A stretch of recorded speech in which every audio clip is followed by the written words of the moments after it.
सनातन धर्मियों, मैं डॉक्टर सोहेल निमित MS यार्थ का रेफरल हॉस्पिटल मैरवा जिला सिवान एक्स।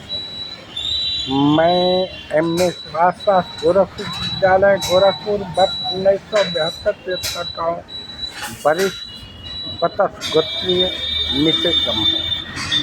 मैं आपको पितृपक्ष की एक अद्भुत रोचक कहानी बता रहा हूँ, जिससे कि अपने आपके समाज परिवार का कल्याण होगा। पितृपक्ष की एक कहानी बहुत मशहूर और रोचक है। मेरे प्यारे साथी, एक बार एक ब्राह्मण परिवार हिंदू, जो कि अपने मातृ पितृ और बुजुर्ग जो मरे हैं उनके शांति के लिए कटता हुआ जंगल और गया।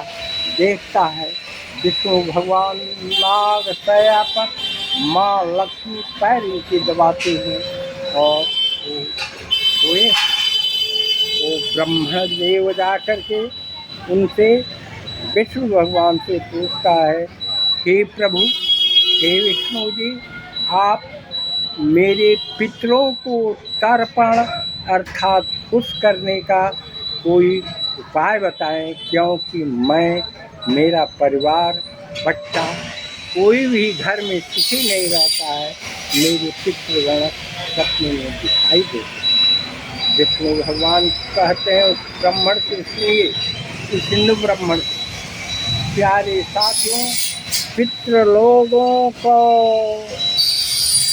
रथार्थ भूखे प्यासे जो साल भर भटकते रहते हैं, उनके लिए ज़रूरी है कि आप गया में जाकर के पिंडदान दें, तर्पण करें।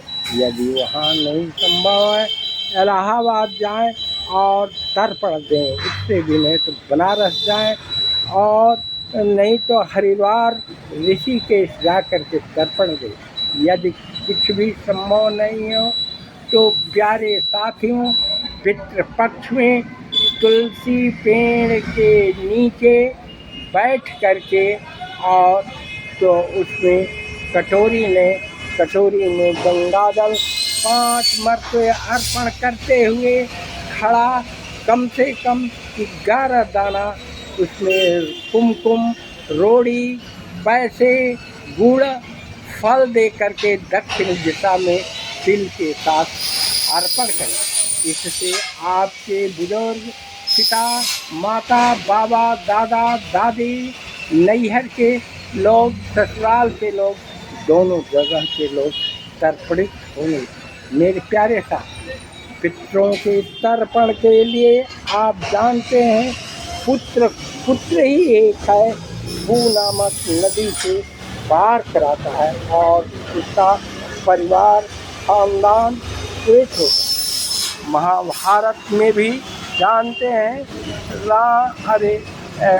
अर्जुन, भीम, नकुल, सहदेव सभी पिंडदान किए रहे थे। माँ कुंती के कहने पर युधिष्ठिर का भी पिंडदान उन्हीं पांडवों, कर्ण का भी पिंडदान युधिष्ठिर द्वारा किया गया।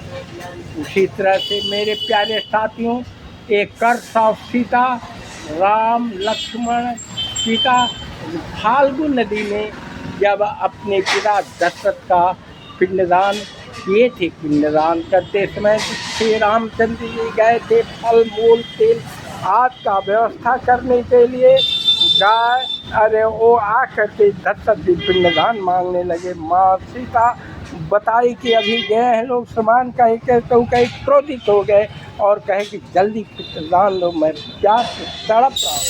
माँ सीता बालू को बिटोर करके और पिंडदान दे दी, जिससे कि दशरथ जी आए। दशरथ जी को जब हाथ जोड़ कर तर्पण कर देती हैं तो राम आते हैं, कहते हैं व्यवस्था करो। क्या व्यवस्था हो गया? माँ सीता कहती है कि वो स्वयं उत्पत्ति हुए थे, मैं तर्पण दे दिया। तो कहा कि इसका क्या उपाय है, कौन गवाह है? तो फाल्गु नदी जिससे तर्पण दी थी वो न बोली, कही कि माँ सीता श्राप दी कि जा आइए आप हमेशा सूखा रहिएगा, कोड़ने पर बालू मिलेगा। गाय से वहीं चल रही थी, माँ गाय से सीता कहती है कि तू बतावा कि जब पिता दशरथ जी आए थे कि नहीं, मैंने तर्पण दिया, गाय नहीं बोली। तो कहते हैं जा तू हमसे झूठ गवाही नहीं खुद, सही गवाही नहीं खुद दे, तो वही मुँह से रिश्ता खैया। तब अंत में वो ये श्राप के बाद चले जाते हैं, तो विष्णु भगवान कहते हैं कि इसलिए मनुष्य जोन में मनुष्य को अपने पितरों को तर्पण जरूर करना चाहिए। यदि गया, इलाहाबाद, बनारस, हरिद्वार नहीं जाते हैं तो घर में ही जिस तुलसी को पूजते हैं, कटोरी में गंगाजल लें और 5 बार उसको आचमन करें। तिल, गुड़, फल जो कुछ भी मिले तो कटोरी में जल को करते द्रव्य मिष्टान तर्पण दक्षिण दिशा से करके उनको तर्पण करें। यदि वो लोग आपके ऐसे खुश होते हैं तो आपको बुरे स्वप्न नहीं दिखाई देंगे, कभी ऐसा नहीं होगा जिससे कि वो आपको तकलीफ दें। आपके बाल बच्चे परिवार सभी खुशी रहेंगे। मेरे प्यारे साथी, एक करसा सीता में जब सीता माँ, राम, लक्ष्मण अपने दशरथ पूर्वजों को पितृदान किए, महाभारत में युधिष्ठिर 5 पांडवों ने मिल करके कर्ण और पितामह आदि को पितृदान पितृपक्ष में तर्पण किए। तो हम मानव हिंदू अपने माता पिता बुजुर्गों को जरूर ही पिंडदान करना चाहिए। जब विष्णु भगवान ने शेषनाग पर सोया हुआ बताते हैं तो कहती हैं, लोग कहते हैं कि इसमें सेक्स करना चाहिए कि नहीं।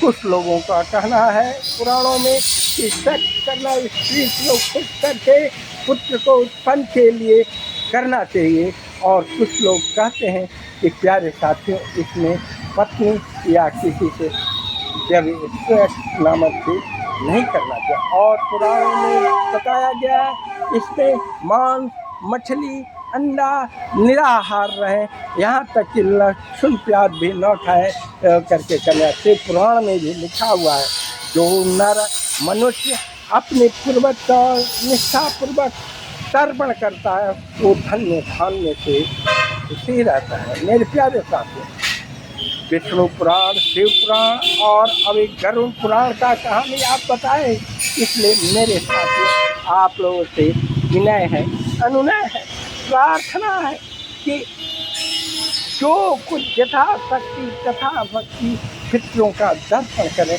जिससे वो लोग संतुष्ट होंगे तो आप भी संतुष्ट होइएगा। मेरे जागो हिंद ब्राह्मण एकता का सदस्य बने, सब्सक्राइब करें। इतना मेहनत से चैनल बनाता हूँ, आप लोगों से नमन प्रार्थना नहीं करेंगे तो मेरा मनोबल टूट जाएगा। जय हिंद, जय भारत, जय सनातन।